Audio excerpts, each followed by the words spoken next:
Pembelajaran Pendidikan Pancasila ingin menampilkan podcast yang bertemakan penerapan Pancasila dalam kehidupan sehari-hari.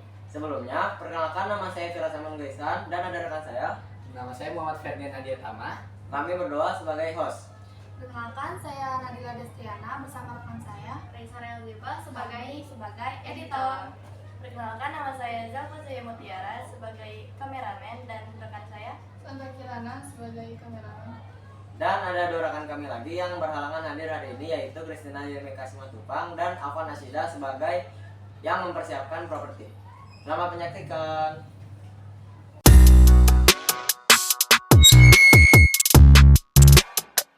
Halo semuanya, selamat datang di PCL Podcast Lesehan. Di sini kami sedang bersama narasumber kami. Dengan Bapak siapa Pak? Saya Bapak Dika Rizal Haq. Saya di sini sebagai guru bimbingan dan konseling kelas 11 di SMA Negeri 1 Rancamuk. Bagaimana kabarnya hari ini Pak? Alhamdulillah luar biasa. Allahu Akbar. Bersemangat. Boleh langsung masuk ke pertanyaan Pak? Boleh. Untuk pertanyaan pertama,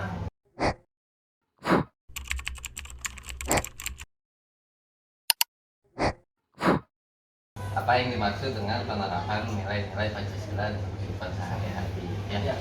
Jadi sebagai warga, menurut Bapak, sebagai warga negara Indonesia yang dimana kita punya ideologi negara yang namanya Pancasila, tentu itu tuh dijadikan paham-paham atau cara hidup bernegara kita di Indonesia gitu ya, oleh warga negara Indonesia, di mana ada 5 nilai yang harus diterapkan dalam kehidupan sehari-hari atau sebagai warga negara. Nah, itulah yang menurut Bapak yang dimaksud dengan penerapan nilai-nilai Pancasila, di mana setiap warga negara bisa meyakini 5 nilai yang dimiliki Indonesia atau ideologi Indonesia itu gitu ya, yang mana nilai itu Pancasila apa aja? Yang pertama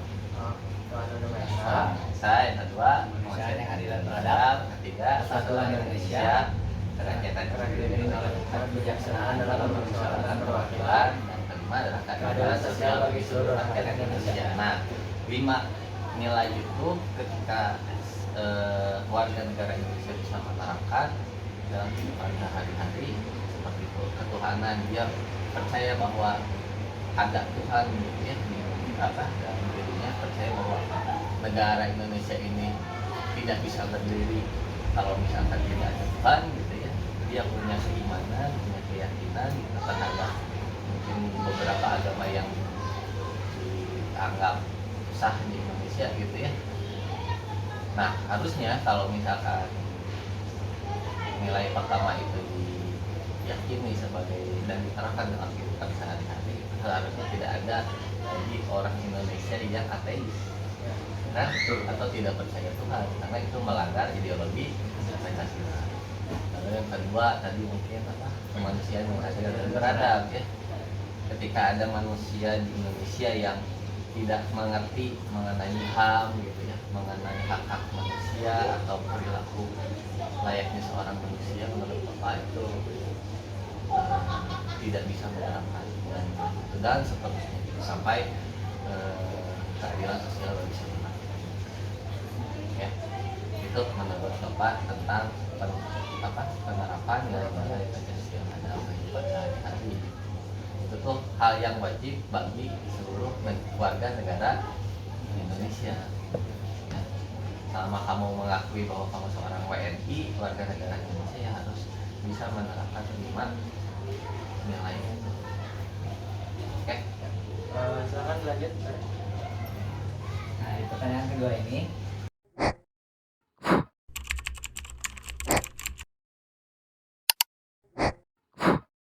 sebenarnya mah selama kamu sebagai warga negara Indonesia tidak terlepas dari golongan rakyat apapun itu ya. Golongan masyarakat apapun, entah itu menengah ke bawah, ekonomi menengah ke bawah, entah menengah ke atas, atau entah itu seorang guru, anak kecil, anak dewasa gitu, seorang manusia dewasa gitu ya. Dia punya kewajiban untuk menerapkan itu selama dia masih WNI. contoh misalkan ketika kamu masih anak-anak, kamu diwajibkan kan oleh orang tua untuk memilih agama, ya, atau mungkin bahkan harus paham atau belajar tentang agama gitu ya. Terus setelah itu mungkin tadi keadilan, kemanusiaan yang adil dan beradab. Kamu diajarkan soal moral sama orang tua, sama guru ngaji, sama guru gitu ya, sama guru di sekolah. Bahkan seorang anak kecil pun dia diberikan kewajiban untuk paham mengenai nilai Pancasila, walaupun mungkin tidak secara langsung dikasih tahu gitu ya, tapi melalui proses pembelajaran.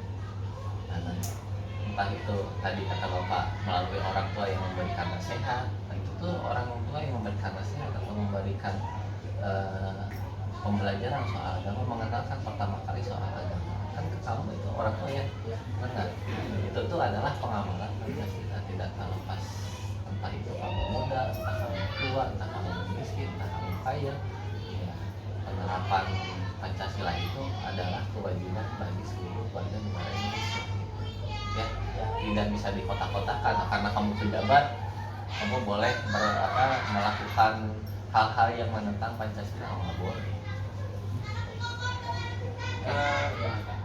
Dan kan tadi Bapak bilang sendiri di situ kan pengalaman Pancasila ini butuh ada proses pembelajaran. Nah, bagaimana dengan orang-orang yang tidak bersekolah atau tidak berpendidikan agar tahu bagaimana cara menerapkan Pancasila? Oke, ya tadi seperti Bapak bilang bahwa terkadang kita juga belajar atau menerapkan nilai-nilai Pancasila itu melalui cara yang tidak langsung.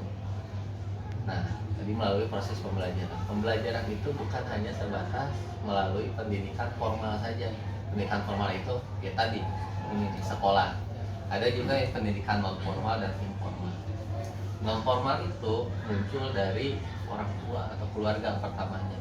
Pendidikan formal, non formal itu orang tua itu dia tidak diberi gaji, tidak diberi fasilitas untuk memberikan pembelajaran kepada anak, tapi dia tetap diwajibkan untuk memberikan pembelajaran gitu, walaupun tidak difasilitasi karena itu adalah kewajiban mereka. Nah, jadi poinnya adalah dari pertanyaan tadi, belajar mengenai penerapan Pancasila itu bisa dilakukan tanpa sadar gitu ya, melalui nasihat-nasihat orang tua gitu, pendidikan non formal di keluarga gitu. Ya tadi kata Bapak, kamu belajar masalah agama emang langsung pas SD gitu kan? Enggak, justru belajar agama, dikenalkan agama itu sebelum masuk SD kan ya, sama siapa? Orang tua. Entah mungkin belajar ngaji awalnya, terus entah mungkin melalui cerita-cerita para rasul gitu ya, atau mungkin di agama yang lain mungkin konteks yang berbeda gitu cerita. Oke. Ya. Masuk ke pertanyaan selanjutnya, bagaimana penerapan Pancasila yang efektif menurut Bapak di golongan masyarakat saat ini? Penerapan Pancasila yang efektif Ya. Yang efektif ya, sebenarnya menurut Bapak ya, belum pernah ada penelitian yang menunjukkan bahwa bagaimana atau metode seperti apa atau cara seperti apa untuk menanamkan nilai-nilai Pancasila secara efektif. Itu belum ada menurut Bapak. Kenapa kok Bapak bisa bilang kayak gitu? Kalau misalkan memang efektif, kenapa masih tetap ada pelajaran PKN? Ya kan? Ya, Benar nggak? Ya. Nah, kalau misalkan masih ada pembelajaran PKN, berarti semua PKN itu bukan hanya sebatas sampai SMA ya. Bapak sekuliah masih belajar PKN. Nah, berarti kan anggapannya bahwa sampai individu itu dewasa gitu ya, masih tetap harus diberikan pembelajaran tentang PKN atau nilai-nilai Pancasila gitu kan. Nah, makanya kalau misalkan ditanya efektif atau tidak, atau metode apa yang efektif atau tidak, Bapak masih bingung ya, karena melalui proses pembelajaran pun ternyata kadang ada saja gitu ya individu atau yang mengaku WNI tapi tidak paham mengenai nilai Pancasila. Contohnya seperti ini, kalau kamu paham nilai Pancasila, harusnya kamu tidak bisa membiarkan atau memberi kesempatan paham-paham ateis atau agnostik muncul di dalam diri kamu, kan? Benar nggak? Tapi nyatanya di Indonesia itu banyak sekali fenomena Islam KTP, ya kan? Nah, itu yang pertama. Terus sekarang di kalangan anak muda banyak sekali individu yang memilih untuk agnostik atau tidak percaya Tuhan, ateis gitu ya. Nah, itu juga, dari satu poin atau satu nilai Pancasila saja kita sudah bisa lihat bahwa selama ini belum pernah ada gitu metode yang efektif, cara yang efektif untuk menerapkan nilai-nilai Pancasila pada warga negara Indonesia. Itu mah menurut Bapak semua kembali muncul pada diri sendiri, motivasi sendiri gitu ya. Seberapa nasionalis kamu sih gitu. Kan nasionalis itu perasaan atau sikap bela negara ya, sangat mencintai negara gitu. Ketika kamu punya sikap itu, ya harusnya mah kamu bisa dengan otomatis punya pemahaman mengenai penerapan Pancasila dalam kehidupan sehari-hari gitu. Jadi kalau misalkan ditanya konsepnya, menurut Bapak kamu harus bisa menemukan rasa nasionalis dulu gitu, nasionalisme dulu, bahwa kamu benar-benar cinta sama negara ini, bahwa cinta sama negara ini menurut Bapak tanpa harus disuruh untuk ayo kamu terapin negara Pancasila, dia akan terapkan dengan sendiri. Oke. Nah, masuk ke yang pertanyaan selanjutnya nih Pak. Tadi kan kita bahas keefektifan. Sekarang kita bahas kesulitan penerapan Pancasila di generasi saat ini. Kesulitan ya. Ini menurut Bapak faktornya itu bisa menjadi dua, faktor internal dan faktor eksternal. Internalnya itu adalah tidak adanya gairah individu gitu. Kita entah itu anak muda, entah itu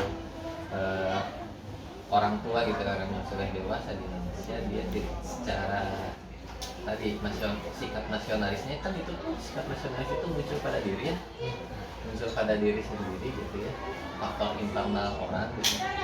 Kalau misalkan itunya juga masih minim, menurut Bapak itu jadi salah satu hambatan gitu, bagaimana kamu mau paham soal Pancasila, kamu juga nggak cinta sama negara ini.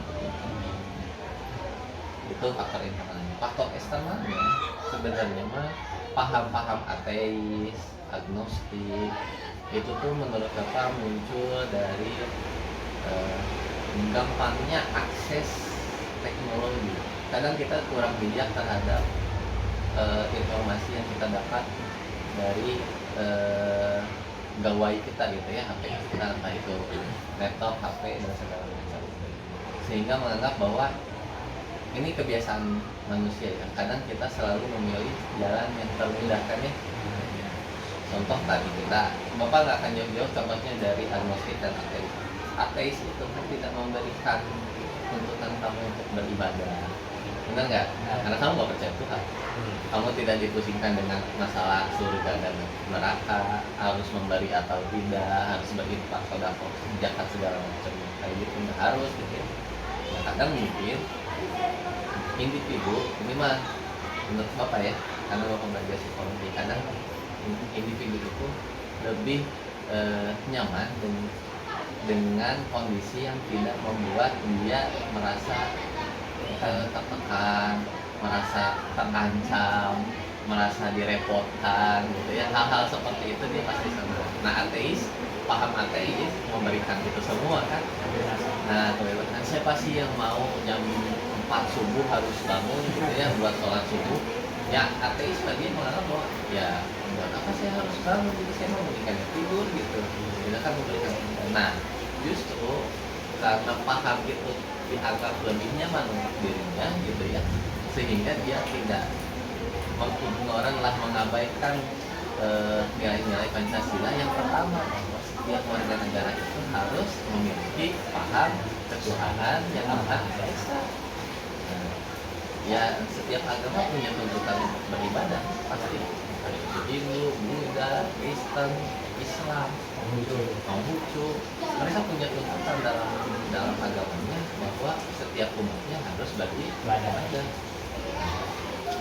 itu menurut Bapak karena aksesnya gampang gitu ya, terus paham ini ternyata ada satu paham yang namanya ateis, dan menurut saya mempermudah hidup saya gitu. Saya hanya bisa fokus pada pekerjaan saya, fokus pada cita-cita saya tanpa harus saya mikirin ribet-ribet bangun jam 4, terus setiap 5 waktu itu saya harus ambil air wudhu, terus sholat. Nah justru kan paham-paham itu yang pada akhirnya membuat penerapan nilai Pancasila yang pertama itu menjadi itu faktor X gitu. Oke. Saya juga pernah baca-baca di media sosial tuh kayak budaya-budaya dari luar, kayak mungkin dari Jepang, Ya, atau negara westernisasi, Eropa. ya. Itu juga bisa mengganggu penerapan Pancasila di Iya, negara kita. betul.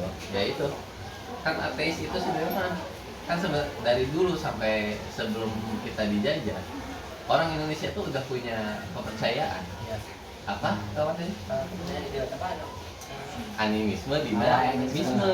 Percaya bahwa ada roh nenek moyang, percaya bahwa ada benda-benda tertentu yang bisa memberikan manfaat gitu ya. Nah, ateis itu adalah kepercayaan atau kebiasaan atau pemahaman dari barat, westernisasi. Siapa yang memulai? Nah, biasanya itu negara-negara liberal. Nah, liberal itu mereka bebas. Dia pokoknya menjunjung tinggi kebebasan, dan agama itu mengikat, tidak bebas. Benar nggak? Gitu. Oke. Terus di pertanyaan selanjutnya, menurut Bapak sendiri lagi nih, Hmm. kenapa ada dampak yang dapat mempengaruhi generasi masa sekarang terhadap generasi Pancasila? Dampak Penerapan Pancasila. Ya. dampak positif atau negatif gitu? Iya. Atau enggak? Dampak dua-duanya. Boleh dua-duanya. Ya. Kita mulai dari yang negatif dulu. Ya, boleh Pak. Dampak mungkin ini masih berkaitan dengan pertanyaan sebelumnya gitu, soal faktor penghambat gitu ya. Yang pertama itu dampak positif, maksudnya ketika misalkan seseorang punya penerapan nilai-nilai Pancasila yang bagus, dampaknya apa gitu, atau kayak gimana maksudnya? Kayak penerapan Pancasila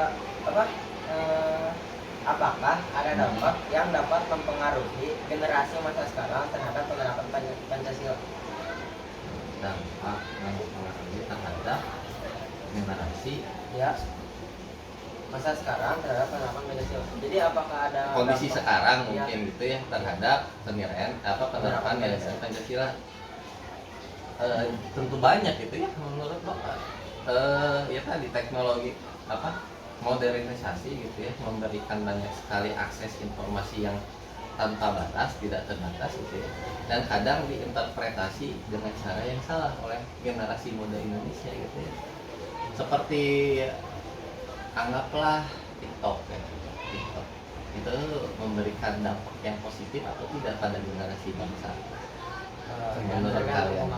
Tergantung pemakaian. Tapi menurut survei, apakah banyak pengaruh negatif atau positif? Negatif ya kan? Nah, tahu atau tidak gitu ya, generasi sekarang, generasi Gen Z itu ternyata menurut survei memberikan sumbangsi terbesar dalam angka pengangguran. Itu sebanyak 80 juta orang. Gen Z itu adalah seorang pengangguran. Ketika kamu belajar bahwa nilai-nilai penerapan nilai-nilai Pancasila itu adalah suatu pedoman dalam bernegara gitu ya, menurut kamu apakah seorang pengangguran itu jadi beban negara? Iya. Iya kan? Iya. Nah, jadi beban negara ya. Dan itu tuh dampak dari modernisasi yang ditanggapi atau diinterpretasi dengan cara yang salah. Kamu boleh bermain TikTok tapi dengan cara yang benar kan, tadi tergantung penggunaan. Tapi ternyata pada dasar realitanya gitu ya di lapangan banyak sekali penggunaan TikTok itu disalahgunakan, diinterpretasi dengan cara yang salah, seperti promosi judi online. Ini beberapa tahu ke belakang judi online itu sangat meresahkan. Ya, marak tuh. Berapa banyak triliun uang Indonesia yang hilang ke luar negeri gitu. Nah, sehingga itu mungkin salah satu jadi dampak mengapa generasi Gen Z itu banyak yang nganggur. Karena rata-rata yang ketagihan judi online itu adalah orang pengangguran. Oke, jadi dampaknya itu menurut Bapak, dampak masa sekarang terhadap generasi Z itu atau generasi sekarang ya sangat luar biasa, tidak bisa dibendung gitu ya. Mungkin cukup sekian dari PCL kami. PCL apa? Podcast Lesehan. Terima kasih Bapak Dika. Oke, sama-sama. Ya, sekian pemirsa. Terima kasih telah menonton PCL kami dan sampai berjumpa di podcast-podcast PCL kami yang lainnya. Oke. Dadah.